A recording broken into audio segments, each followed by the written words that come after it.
Jam shumë i kënaqur me rikthimin, sepse nga të parë po kontribuojnë vendin tim, e dyta jemi gjithë familja jam pra familjes, pse jo dhe ne këtu si zonë të ecim zhvillohemi. Pas 24 vitesh emigracion në Greqi, Arsi Bajrami është kthyer prej 5 vitesh pranë familjes së tij në Belsh. Gjatë viteve të emigracionit ai mësoi profesionin e kuzhinjerit, të cilin sot e ushtron në vendlindje në restorantin e tij të quajtur Oazi. Jetova në Greqi gjithsej jetova 27 vite, ndër këto 7 vite, 24 vite kam jetuar në Kret.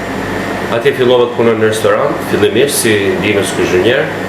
Punova prej 6 viteve, afërsisht 6 vite gjys ndihmës kuzhinier dhe pastaj e mora unë pronari që ishte i punësuar atje, ma besoi restorantin dhe atë drejtova për 20 vite, afërsisht 19 vite kam drejtuar atë restorant si kuzhinier i parë. Ai tregon si restoranti i tij vizitohet çdo ditë nga klientë të shumtë, kryesisht turistë vendas dhe të huaj. Në tavolinat e tyre shërbejnë gatime tradicionale të zonës së Dumres, të ndërthurura me shije të kuzhinës greke.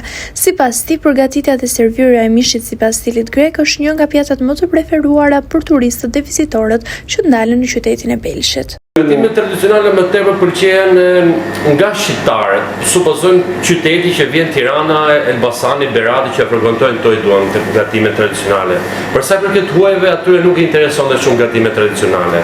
Ato vazhdojnë të kenë atë të veta, domethënë duan filetën e viçit, duan me salca, duan gjëra peshkun për shembull që kanë qef, leprekun, kocis, produktet e detit.